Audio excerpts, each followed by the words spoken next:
अस्सलाम वालेकुम। हमारे साथ सलीम गंज साहब है, कोई तारुफ नहीं करवाऊंगा और आपसे दरखास्त है कि सलीम भाई को ज़रूर देखा करें। और सबसे बेस्ट इन्फॉर्मेशन पाकिस्तान में अगर आपने लेनी है आज के बारे में तो सलीम गंज जो है वो अथॉरिटी है। आप इनको आप टेलीविजन पर भी आप देखते ही रहते हैं, अब तो अक्सर प्रोग्राम्स इनको बहुत ज़्यादा बताया जाता है। तो हमने कहा आज फिर सलीम भाई को तकलीफ देते हैं। अस्सलाम क्या हाल है? बड़े अरसे बाद आपने तकलीफ दी। हमने तकलीफ नहीं होती, हम तो खुश होते हैं आपसे बात करके, लेकिन बड़े अरसे से आप गायब हैं। मेरा ख्याल है साल बाद आपसे मुलाकात हो रही है। तो क्या करें जब गाड़ियों का कुछ समझ ही नहीं आता। सियासत चल रही थी मुल्क में, 1 साल से गाड़ियाँ चल नहीं रही थी। गाड़ियों की इंडस्ट्री वैसे 1 साल से तकरीबन स्टेगनेंट थी। ये अब बताएं क्या सूरत हाल है गाड़ी की। ये सूरत हाल ये है कि पिछले तकरीबन 1 डेढ़ 2 साल हो गए, तकरीबन 2023 में ना मई के अंदर गवर्नमेंट ने रिस्ट्रिक्शन लगाई थी जो CKD किट्स होती हैं, जो कि लीगल इंपोर्ट थी। बट हमारे पास डॉलर नहीं थे, तो उन्होंने कहा जी अभी इंपोर्ट नहीं होगी, कोटा होगा, प्लांट बंद हुए। तो पिछला 1 डेढ़ साल तो बहुत रड़ लगा ऑटो इंडस्ट्री को।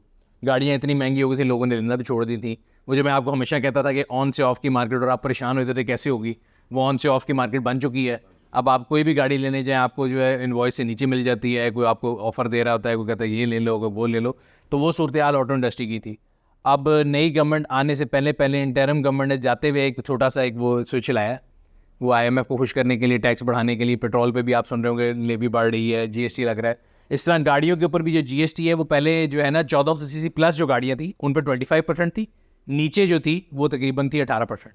अब उन्होंने कहा जी रिगार्डलेस ऑफ द CC जो भी गाड़ी 40 लाख से ऊपर है ना जिसकी इनवॉइस, वो जो है 25% GST होगा, उस पर 18% नहीं होगा। और उसके लिए कुछ सुधार गाड़ियों की कीमतें कुछ जो 40 के ऊपर नीचे कम करनी। देखें, जब आप इस तरह की गेमिंग करते हैं तो वही बात है, अगले भी गेमिंग कर सकते हैं। उन्होंने कहा कि आपने कहा था कि जी विदाउट GST जो यानी एक्स फैक्ट्री प्राइस थी उसके अंदर GST ऐड होता है। अगर वो 4 मिलियन से ऊपर है तो फिर आपका GST जो है वो 7% बढ़ जाएगा, 18 से 25 चल जाएगा।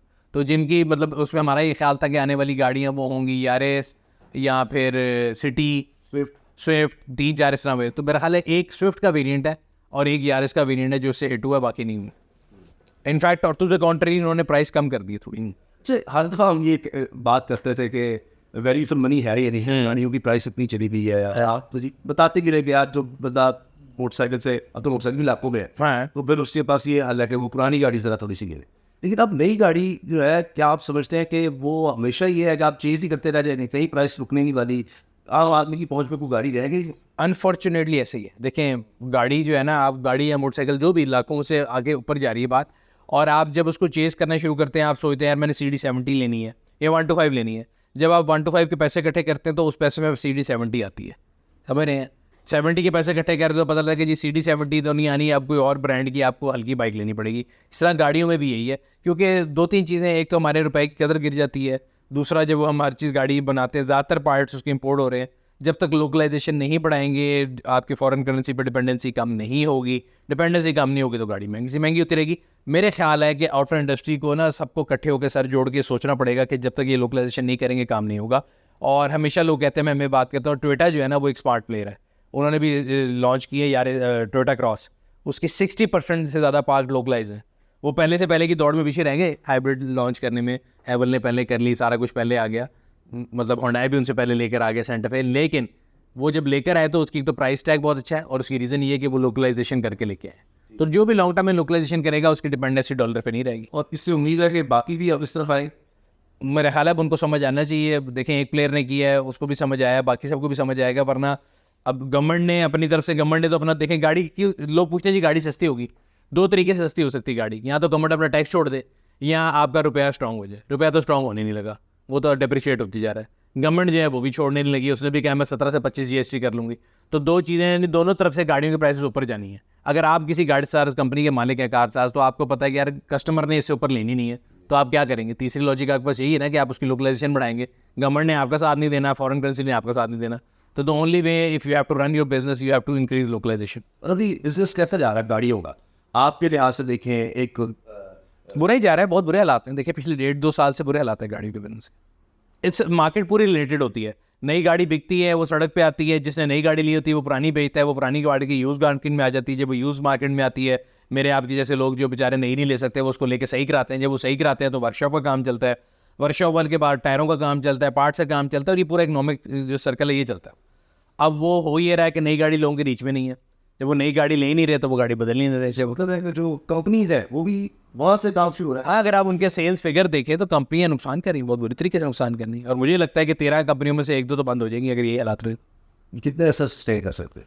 मेरा ख्याल है कि अब तो काम जो है जैसे कहते हैं ना पंजाबी गल कम तीते पहुंच गया, अब बुरे हालात का एंड है बस। अगर यही खुदा का खास्ता इस तरह से हालात रहते हैं जो आप देख रहे हैं, आपने कहा 1.5 साल से मुश्किल कार इंडस्ट्री पूरी हाँ जी पूरी नीचे से देखो पड़ता कि आप टायर तक आप देता है, मैकेनिक तक आप देख रहे हैं, कोशिश करता है हर बंदा और उससे तक कई फैक्ट्री से रिलेटेड है। बिल्कुल पीछे पूरी देखे ना, लोगों को लगता है कि 13 कंपनियों के पीछे पूरी वेंडर इंडस्ट्री है जो उसके लिए चीज़ें बनाते हैं, कारपेट बनाने तक, वाइपर बनाने तक। हर चीज़ है। पिछले साल अगर आप देखें 360 में से मेरा ख्याल है 140 दिन तो फैक्ट्रियाँ बंद रही हैं क्योंकि सामान ही नहीं था।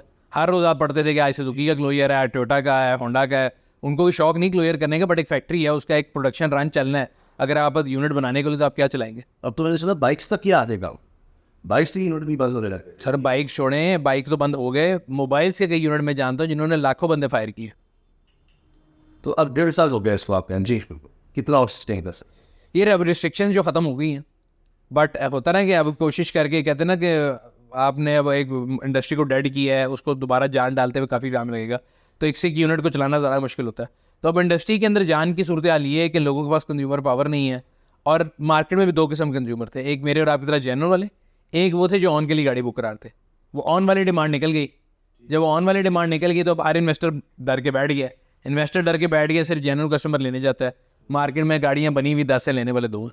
अच्छा, ये एक आदमी चले जो मुश्किल से पैसे जोड़ता है उसके पास चॉइस बड़ी कम होगी, और हम चले मानते नहीं है कि महंगाई है ये है वो, लेकिन अगर आप इंडिया में देखते हैं उतनी पैसे में आप पैसे भी रकम भी कन्वर्ट कर लें, वहाँ जो गाड़ी मिल रही है उसको कंपैरिजन नहीं कर सकते। मैं रुपयों में भी कहता हूँ, वहाँ पर आपको पाकिस्तानी गाड़ी से उतने ही रुपयों में इंडिया में आपको बहुत सी गाड़ी मिल जाएंगी। कंपटीशन जो है ना सर, कंपटीशन चीज़ों को बेस्ट की तरफ डिराइव करता है। हमारे यहाँ पे पहले कंपटीशन नहीं था, फॉर द लॉन्गेस्ट टाइम आप और मैं गाड़ियाँ चलाते रहे जिनमें सीट बेल्ट नहीं थी, फिर एयर बैग नहीं थे। आहिस्ता आहिस्ता चीज़ें बढ़ना शुरू हुई, बेहतरी की तरफ आई। सो आई एम अ बिलीवर कि कोई भी कंपटीशन है ना वो अच्छा होता है। सो अब 13 कंपनी आई हैं, तो वो हमें जो वैल्यू टू मनी वाइज, जहाँ पे हम इस गाड़ी के अंदर सीट बेल्ट नहीं लेते थे, अब हम कहते हैं पैनोरामिक सनरूफ स्टैंडर्ड हो। जहाँ पे एयर बैग एक नहीं होता था, अब डुअल जो एयर बैग स्टैंडर्ड है। तो we have come a long way. इस लिहाज से अगर हम देखा जाए कंज्यूमर की बेहतरी आई है। इंडियन मार्केट हमसे पहले उन्होंने लोकलाइजेशन कर ली थी, अच्छी तरीके से की थी, प्लस उनका वॉल्यूम इतना ज़्यादा है कि जब वो कहते हैं ना, अगर आपने एक ये बनानी हो और आपने पर यूनिट कॉस्ट डिवाइड करनी हो, तो जितना ज़्यादा वॉल्यूम होगा उतना पर यूनिट सस्ता होगा। तो इसलिए उनकी जो कंपैरिजन है ना वो हमारे से प्राइस में उसलिए से नहीं होता, बिकॉज उनकी गाड़ियों का यूनिट बहुत ज़्यादा है, तो उसकी वजह से कंपटीशन बहुत ज़्यादा है, कंपटीशन ज़्यादा है, चीज़ें सस्ती बनती हैं। हमारे यहाँ पे अगर आप कंपेयर कर लें टोयोटा वर्सेस होंडा कर लें, टोयोटा का वही बम्पर GLA में भी है, XLA में भी, ग्रैंडी में भी है। तो अगर आप टोयोटा का वेंडर है और आप बम्पर बनाते हैं, बहुत सस्ती प्राइस दे सकते हैं, एज अपोज टू सिविक की यूनिट कम है, वो सिविक कितने बम्पर लगा लेगा, ओरियल और टर्बो 2 वेरिएंट है, तो उसका जो बम्पर बना रहा होगा वो उसी बम्पर को महंगा देगा। यही वजह अगर आप मार्केट में देखें, सिविक की प्राइस करोला से महंगी है।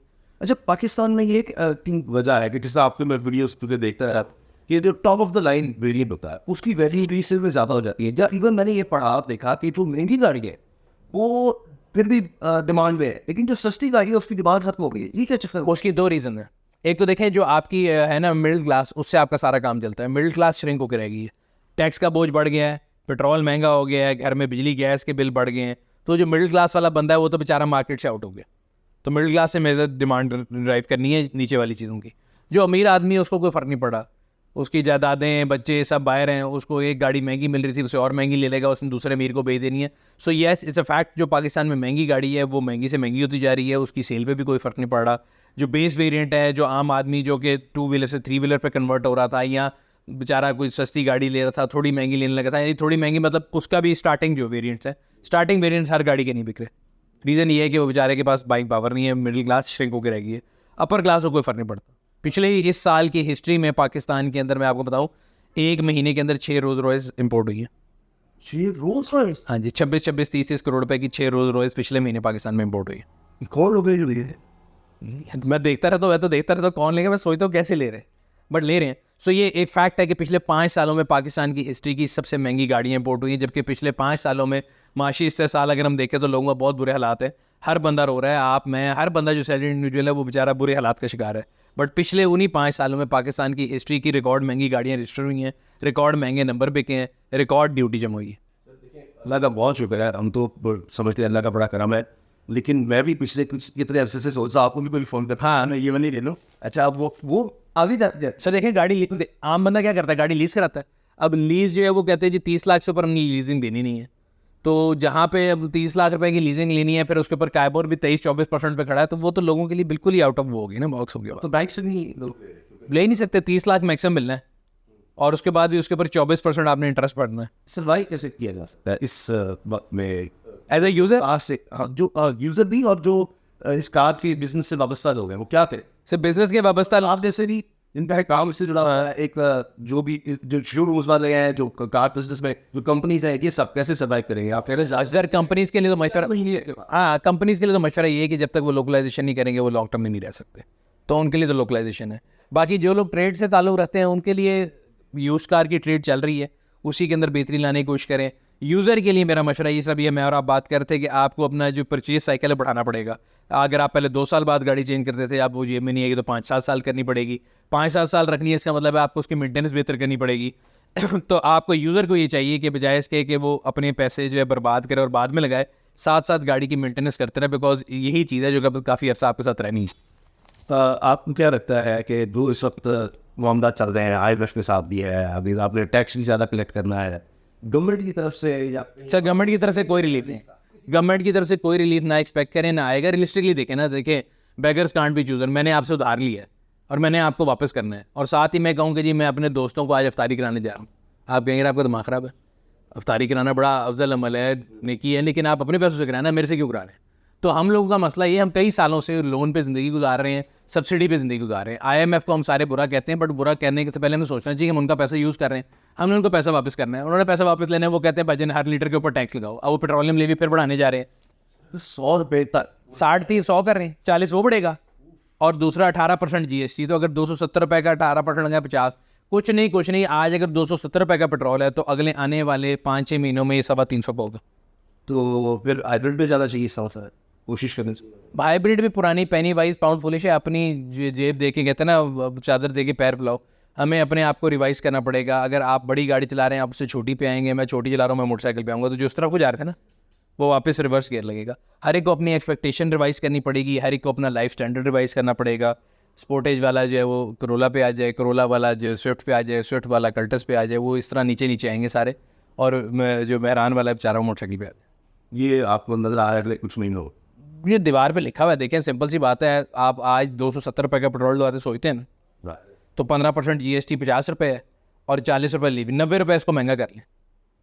वो तो फिर आदमी सोचता अच्छा जाना है तो एक ही दफा जाएगा। हाँ, लोग आउटिंग कम कर ली किसी ने, हर कोई इतना अपनी पटेल कर रहा होता है, किसी जगह जाना है। अब तो ये हो गया कि शादी पर जाना है किसी ने, तो कहते हैं अच्छा यार एक वक्त चला दे, गाड़ी छोड़ो, दूसरे शहर जाना है तो एक बंदा कार पूल कर लें इकट्ठे। हमारे यहाँ लोग कार पूलिंग नहीं करते, इज्जत कम होती है। आप अगर एक इलाके से दूसरे इलाके में जा रहे हैं, दफ्तर इकट्ठे चले जाएं, हम लोग जाते हैं अभी, तो कार पूल करके जाएं। आप अपना ट्रिप को बेहतर प्लान करेंगे। अगर आपको दहाव से गुलबर्ग से डिफेंस जाना है, दिन में 3 दफ़ा नहीं जा सकते, एक दफ़ा ही जाना है, तो सारी चीज़ें इकट्ठी कर लें। ये मतलब मैं ये बता रहा हूँ, 2 फैक्टर होते हैं, एक एक्सटर्नल एक इंटरनल। एक्सटर्नल फैक्टर ये है कि जी गवर्नमेंट जो है वो आप पे रहम खा ले, IMF जो है वो कहते सब्सिडी दे दो, डॉलर जो है वो सस्ता हो जाए, वो नहीं होने लगा। इंटरनल फैक्टर ये है कि आप अपने आप को अपने कंट्रोल्स फेयर बनाएं, आप अपनी जो है अपने आप को बजट करें। That is the only thing I see. मतलब मैं हमेशा कहता हूँ, मैं कुछ सियासतदान नहीं हूँ, मैंने कोई वोट नहीं लेना कि मैं आपको बोलूँ कि आज सब अच्छा हो जाएगा, 6 महीने में कुछ अच्छा नहीं होगा। मैं आपको बड़ा क्लियरली बता रहा हूँ, पेट्रोल भी महंगा होगा, गाड़ी भी महंगी होगी। जो चीज़ बेहतर हो सकती है वो हम अपनी एक्सपेक्टेशन को रिवाइज कर लें, और अपनी जो है ना कहते हैं अपनी पाँव को थोड़ा सुकेड़ लें, चादर क्योंकि हमारी छोटी होने। आप माशाल्लाह फैन फॉलोइंग भी है, आपका उठना बैठना, आपके दोस्त सब भी हैं।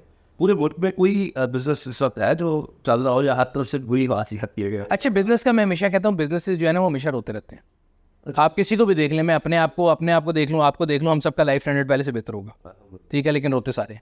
सो वो बिजनेस वाले को नहीं आप कुछ कर सकते। बट मैं ये कहता हूँ कि बरकत, एक चीज़ है बरकत और एक है कनात, ठीक है। आपके पास जितने मर्जी पैसे आ जाएं, अगर बरकत नहीं है उसका कोई फ़ायदा नहीं है। आपको जितने मर्जी पैसे आ जाएं, कनात नहीं, उसका फ़ायदा नहीं।